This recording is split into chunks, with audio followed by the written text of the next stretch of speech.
Hari gini, siapa sih yang nggak pengen terjun ke YouTube? Kita tahu, pertumbuhan dan perkembangan ekosistem YouTube itu emang gede banget. Bahkan Oktober 2023 lalu, menurut laporan Tempo, Vice President and Managing Director of YouTube Asia Pacific, Gautam Anand mengatakan, ada lebih dari 600.000 kreator di Indonesia yang telah menerima pendapatan dari kehadiran mereka di YouTube. Dari jumlah itu, ada satu channel YouTube yang cukup menarik perhatian. Channel itu adalah Kok Bisa. Menghadirkan konten-konten edukasi dalam format animasi, Kok Bisa secara perlahan tapi pasti telah berhasil mencapai lebih dari 5 juta subscribers per April 2024. Bahkan tak hanya itu, channel YouTube ini juga telah berhasil mengumpulkan lebih dari 1 miliar views untuk semua video-video yang telah mereka buat. Pertanyaannya sekarang, kok bisa?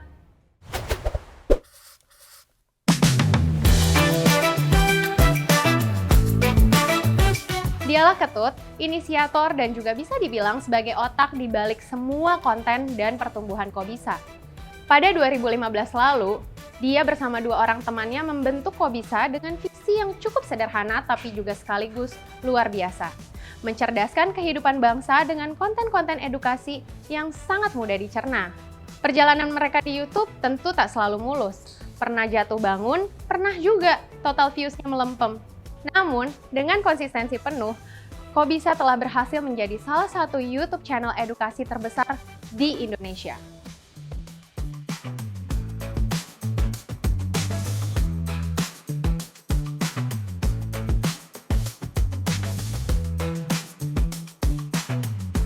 Hai Ketut, Hai, apa kabar Tut? baik. Baik, thank you ya Iya. udah menyempatkan waktu buat ngobrol-ngobrol di episode pertama marketing. Makasih juga udah diundang. Oke.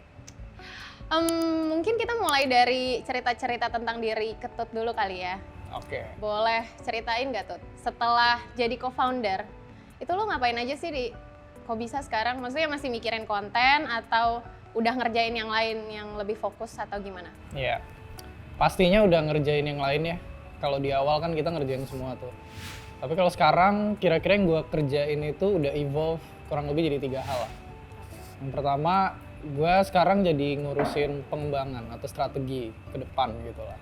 Itu. Kedua, fokus sama bikin sistem, Cak. Jadi gimana caranya hal-hal tuh bisa berjalan tanpa kita involve. Tanpa harus ngulang dari awal ngajarin. Betul. Oke. Sama yang ketiga, ya coaching sih. Tim kita harus bisa mereplikasi dirinya kita. Sampai itu nggak ada yang tahu kalau bukan kita sendiri yang bikin. Makanya mungkin kalau teman-teman semua nonton Kok Bisa, kan nggak ada yang tahu apakah itu gue yang bikin atau tim atau siapapun. Karena udah direplikasi. Betul. Tapi itu juga butuh proses ya. Karena again dari awal nggak gitu, tapi lama-lama role-nya berkembang. Adaptasi aja sih. Coba dong Tut definisikan Kok Bisa versi lo. Apakah cuma sekedar ya udah YouTube channel edukasi aja, animasi aja atau lebih besar dari itu? Keywordnya curious. Itu kalau orang nanya curious. What-nya itu gue selalu bilang we want to be National Geographic or Discovery Channel of Indonesia gitu. Oke. Tapi lo dari dulu tuh udah sadar belum sih kalau misalnya bikin konten YouTube animasi itu tuh unik, bisa jadi unique value dari Kok Bisa? Udah sadar soal itu atau emang pas jalan aja, oh iya ya ternyata dengan keterbatasan kita bisa unik juga ya? Lo yang mana tuh? Yang kedua, Oke. oh iya ya ternyata bisa juga ya gitu. Jadi bukan sengaja Bukan. lo bikin animasi biar unik aja gitu, enggak ya? Enggak, tapi justru gue nyadarnya hal yang lain, Cak. Halnya itu ternyata bikin animasi tuh susah banget buat banyak orang. Iya. Itu bagi gue, ini gue bukannya nyombong ya, tapi Iya, kayak nggak kok gue apa-apa. seneng Flexing ya, aja, flexing. kok gue seneng ya, gue Oke. ngedit video tuh seneng, gue bikin gambar tuh seneng, gue gerakin tuh seneng gitu. Akhirnya mungkin ketika orang lain pada nyerah, gue enjoy. Sampai berapa video banyak gitu ya, akhirnya booming channelnya. Ya, it's just a quote and quote ya, side effect of me loving what I'm creating. Itu sih. Kalau untuk pemilihan sains sendiri, tadi kan lo cerita kalau ya emang lo tuh doyannya itu, vocabulary lo tuh itu gitu. Nah, lo sendiri melihat sains itu atau edukasi itu sebagai emang perwujudan hobi aja atau lo juga melihat di situ ada sedikit chance gitu? Karena ini masih niche nih. Iya. Nah, lo yang mana tuh? Gue boleh hubungin sedikit ke marketing ya. Boleh, boleh. Menurut gue marketing itu ada satu kata yang penting, market itu. Jadi banyak orang bilang produknya duluan yang bagus, enggak salesnya duluan, apa duluan gitu lah. Menurut gue yang paling duluan adalah market gitu. Of course gue dulu nggak sepinter itu gitu ya ngerti apa itu market. Tapi menurut gue definisi market itu adalah sekumpulan orang, lu buletin mereka tuh interestnya apa. Menurut gue itu. Nah waktu itu gue nggak nyadar ada interest yang namanya science sebesar itu. Tapi terus kenapa gue ngelakuin? Karena gue suka gitu. Nah tapi lama-lama kan kita nyadar, oh ada suatu market ya yang orang-orangnya kayak gue gitu. Akhirnya menurut gue market science itu gue bisa garap itu karena apa? Gue mengalami permasalahannya sendiri gitu. So when you're founding a YouTube channel, when you're founding a company or any kind of organization, it's super advantage kalau lo mengalami masalahnya sendiri. Karena apa? Lo bisa mengiterasi produk lo dengan validasi diri lo sendiri, instead of nanya orang gitu. Dan setidaknya kita bagian dari market yang kita sasar sendiri ya. Exactly. Makanya kuncinya itu kan ada di iterasi ketika marketing itu gitu. Apa yang orang suka. Untuk market science, gue bisa banget merasakan apa kira-kira konsep, topik, dan pembahasan yang bagus gitu sih. Nah, karena kita lagi ada di marketing, gue pengen lebih nanya soal marketers. What do you think about being marketers? Lo memanggil atau menyebut diri lo itu marketers, educator, atau malah ya udah creator aja?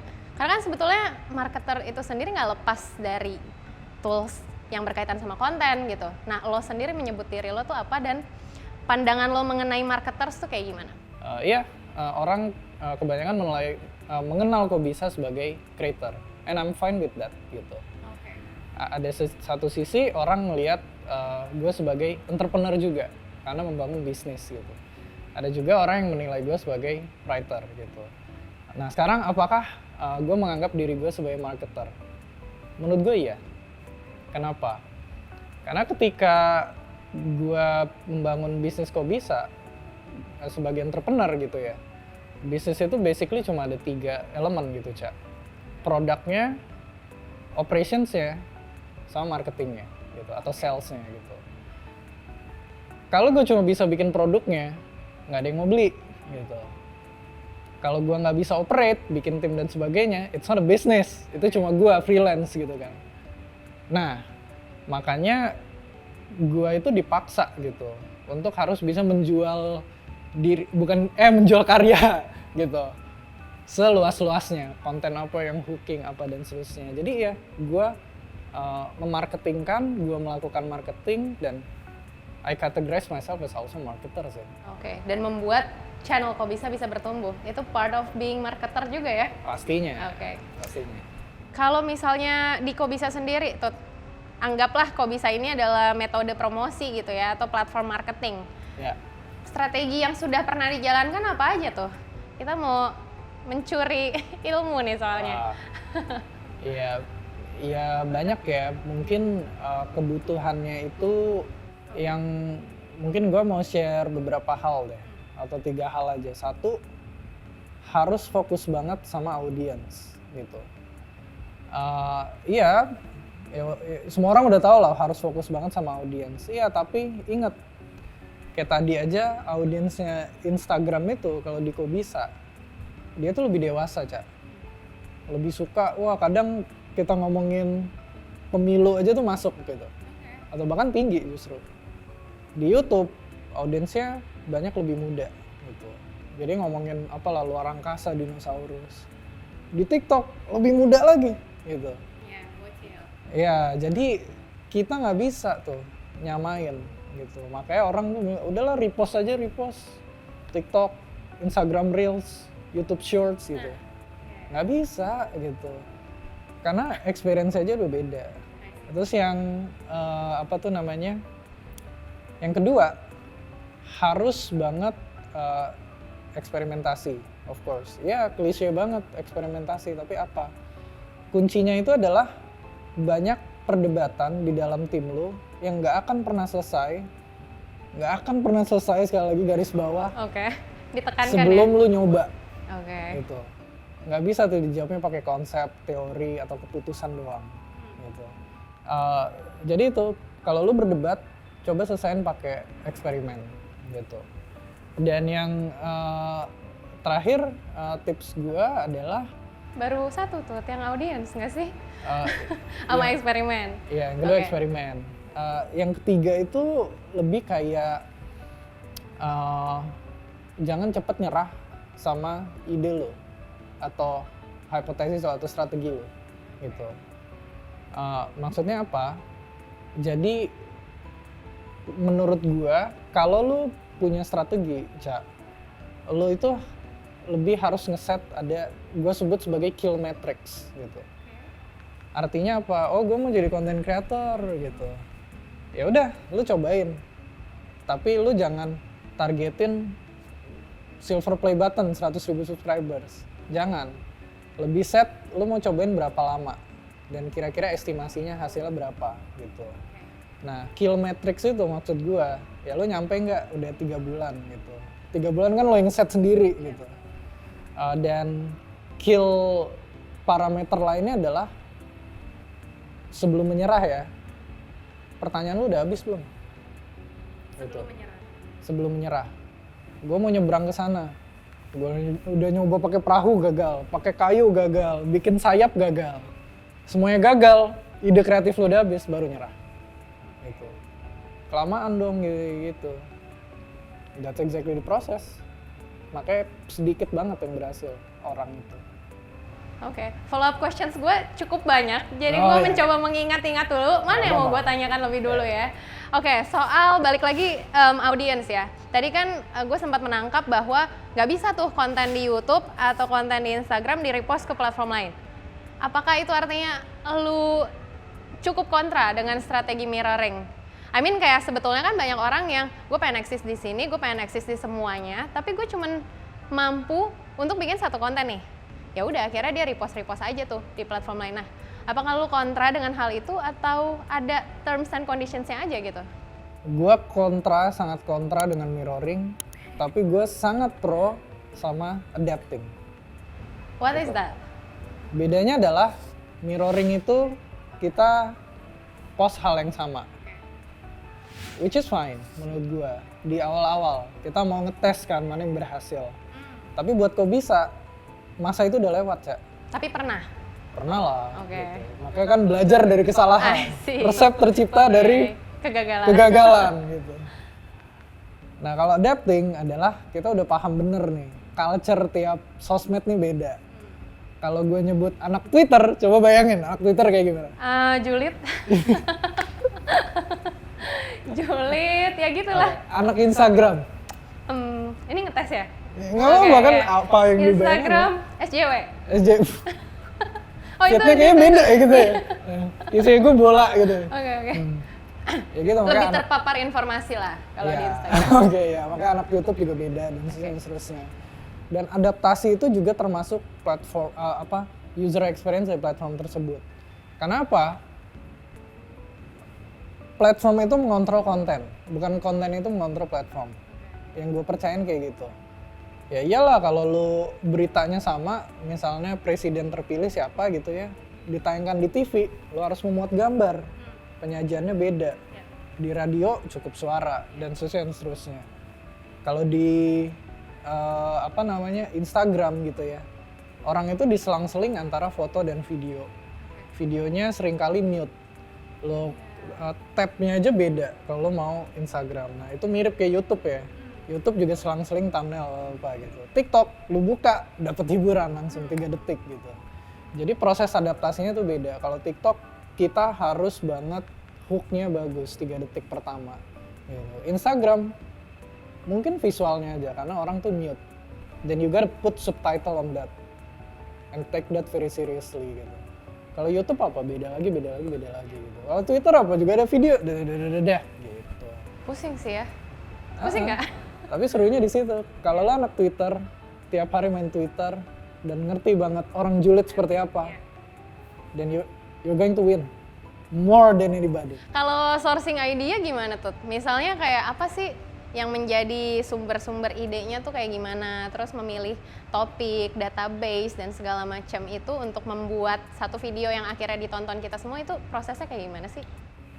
Singkatnya itu mungkin kalau dibagi jadi 3 tahap ya. 1 penulisan, 2 visualisasinya, 3 publishnya gitu. Di dalam penulisan pasti ada idea generation, terus kita jadiin tulisan, terus kita jadiin apa, terus jembatannya ketika visual itu bentuknya storyboard, kayak di film-film gitu ya. Udah di sini baru kita ilustrasiin tuh karakter-karakternya, icon-iconnya dan sebagainya. Udah di sana, terus kita mulai mikirin penyajiannya, Cak. Gitu. Dan ngebungkus ini semua adalah evaluasi atau analisisnya, itu penting banget. We're figuring out kenapa ini works ya, kenapa ini enggak ya, dan seterusnya. Begitulah kehidupan muter gitu, sampai kok bisa hilang, mati gitu. Jangan dong. Iya, iya. Tut, sebenarnya kok bisa hadir di berbagai macam platform itu untuk apa sih? Diversifikasi konten aja? Oh, bisa dikenal dengan berbagai macam hal atau buat jualan? 2 sih alasannya sebenarnya. 1, takut. 2, harus gitu. Takut adalah kenapa? Itu kan ibarat mall ya, kita masuk ke mallnya orang gitu. Of course kalau website kita punya sendiri gitu. Makanya kita ada newsletter, kobisa.id. Tapi kalau mallnya tutup, kita juga tutup dong. Gitu. I see. Jadi takutnya adalah itu, harus diversifikasi. Tapi sebenarnya itu yang bikin gue juga nggak takut. Ada platform baru, selama kita punya brand, kita bisa Penetrasi pindah dengan mudah. Gitu. Nggak mudah juga sih, tapi setidaknya bisa pasti transferable. nggak mudah, Gitu. oke. Terus harus karena platform itu selalu berkembang. Gitu. Kita nggak tahu nanti mungkin kita ngobrol pakai ini kali ya, Cak ya. VR. Ya, VR, AR gitu, udah 3D atau ngobrol pakai otak, telepati, format selalu berubah gitu ya. Yang gue suka kadang aneh tuh podcast gitu. Harusnya kan video udah naik duluan, tapi kenapa podcast nyusul belakangan gitu ya. Iya. Harusnya dari teks, audio, ke video gitu ya. Aneh sih, makanya who knows siapa lagi yang balik gitu. Sebenarnya yang diutamain adalah audiensnya dulu gitu, karena tanpa audiens kok bisa tuh nggak bisa seperti sekarang gitu kan. Nah, community itu kan kayak fans militan ya kasarannya ya. Tapi ya sebenarnya itu adalah orang-orang yang memang sangat antusias dengan kita ataupun dengan channel-channel yang lain gitu ya. Jadi bisa untuk menghidupkan, jadi tanpa ada dorongan kita harus ads ataupun ajak influencer atau siapapun, itu udah tahu sendiri tentang kok bisa gitu, dan dia akan tetap selalu kayak setia sama kita. Sebenarnya nggak ada kepikiran sampai itu jadi strategi marketing gitu, karena sebenarnya kepinginnya itu cuma mau ketemu komunitinya kok bisa gitu. Tapi dengan bersyukurnya sekarang udah banyak yang datang ke kok bisa sendiri gitu ya, datang bikin event ataupun segala macam. Itu jadi nggak sengaja jadi strategi marketing juga gitu, karena kan makanya sebenarnya sih saling berhubungan gitu, karena antara customer tuh juga ada tujuannya untuk mengedukasi para audiensnya di kok bisa, tapi yang paling penting adalah audiensnya kok bisa terlebih dahulu.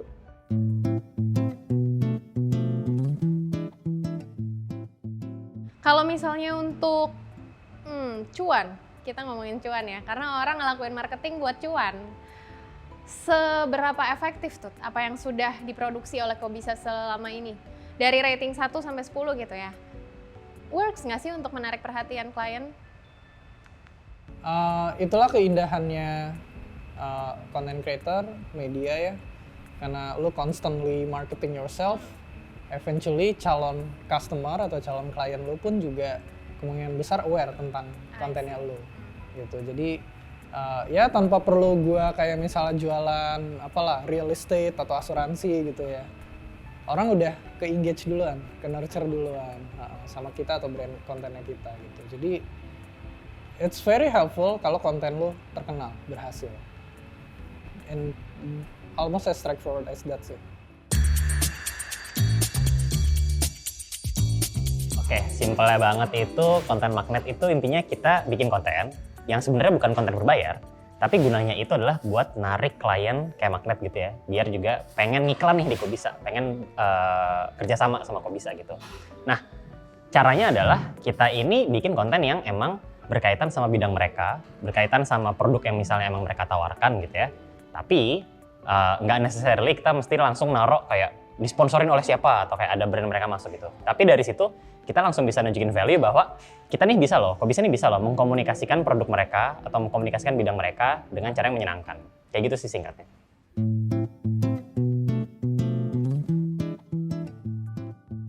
Boleh tahu nggak Tut? Setahun di luar konten, di luar AdSense bisa berapa Tut? Kisaran aja. Waduh, ini buka-bukaan ya. Ya intinya bertumbuh sih dulu. Kita waktu awal intinya dapat duit tuh cuma ratusan ribu gitu, Cak. Terus berkembang ke puluhan juta gitu. Sekarang ya udah level miliaran lah gitu. Tapi itu pun juga bentuknya omset ya, revenue. Jadi harapannya terus bertumbuh sih. Kurang lebih kayak gitu.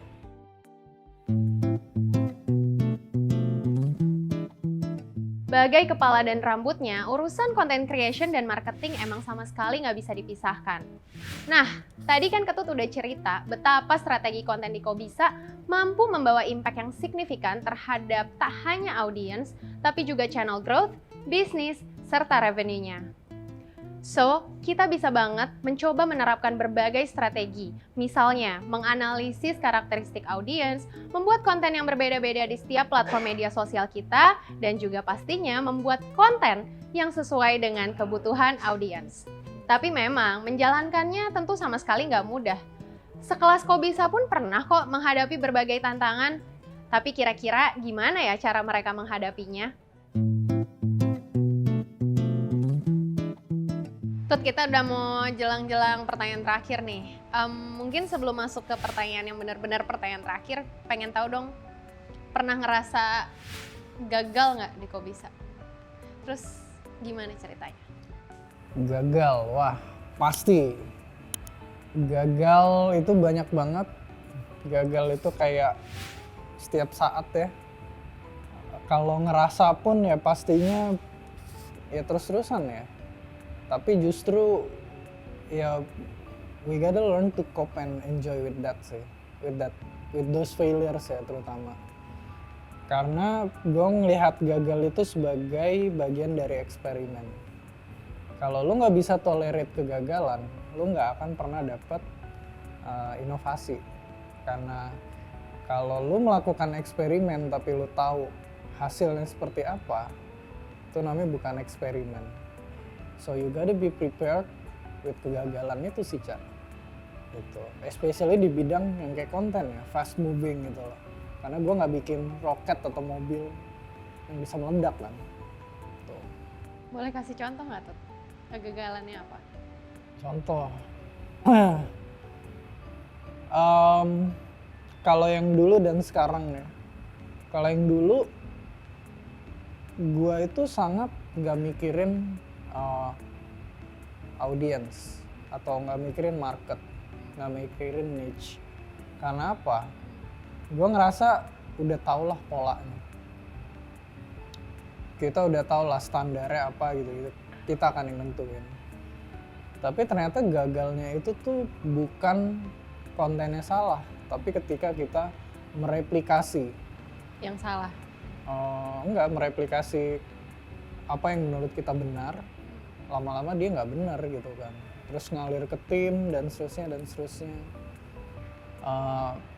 Kalau yang sekarangan ya pastinya hal-hal terkait kedepannya orang kompetisinya gimana sih, kedepannya orang tuh bakal kayak gimana gitu. Jadi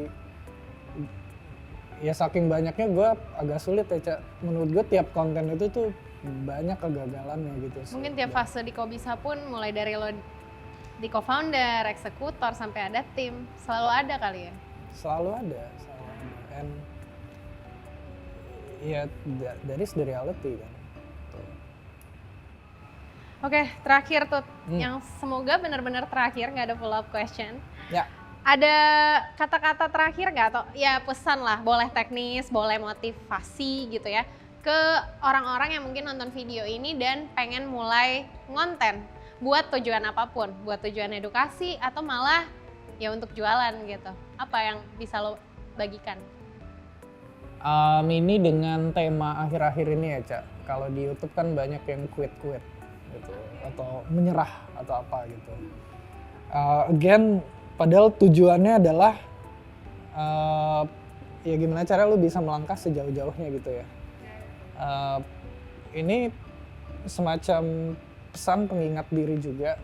Alasan orang menyerah itu karena dia itu mengeset target itu ada di outputnya atau external factornya, which is 1 juta subscribers, 10 juta revenue, atau anything lah related. Makanya orang banyak yang burn out. Karena ekspektasinya ya gitu kan.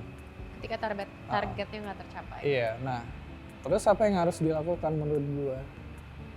Pengingatnya adalah it's better to control your input rather than your result or output. Day to day-nya ya. Gitu. Of course kita mesti punya target.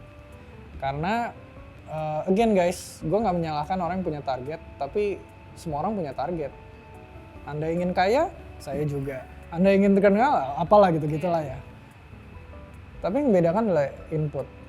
Apa yang bisa gue lakuin 3 jam sehari misalnya untuk hal yang benar-benar matters a lot. Apa hal yang bisa gue tolak, apa hal yang bisa gue kompromi, and it goes the same to you and everybody else. Kalau kita pengen jadi good content creators, want to be a legendary entrepreneurs, want to be a good craftsman, then just focus on one thing every day and do it multiple iteration, udah hasilnya akan nyusul. Tapi apakah itu akan menjamin untuk orang-orang yang bekerjanya berdasarkan KPI untuk konversi? Semuanya itu interrelated of course, tapi formulanya selalu capital, execution, analysis equal to result gitu ya. Lu punya resource nggak? Punya skill, effort, anything gitu lah. Punya. Apakah melakukan itu secara rutin? Itu apakah lo analisis, iterasi gitu. Jadi ya don't think you gotta lose weight like 10 kilo next month gitu. Just focus on exercise aja every day gitu. Try to learn atau to love sesi-sesi exercise lo gitu. Analisis otot mana yang mau lo gedein duluan atau mana yang lebih bikin lo semangat, etc. Luangin capital lo, which is waktu dan effort lo. Udah, basically 3 hal itu mau apapun yang lo lakuin, including being a content creator sih. Oke, thank you Ketut buat wawancaranya. Sip, thank you juga Ica. Abis ini ngapain? Makan kayaknya, lapar. Makan ya, lapar ya, sama nih saya juga. Oke. Yaudah, oke, thank you ya teman-teman yang udah nonton.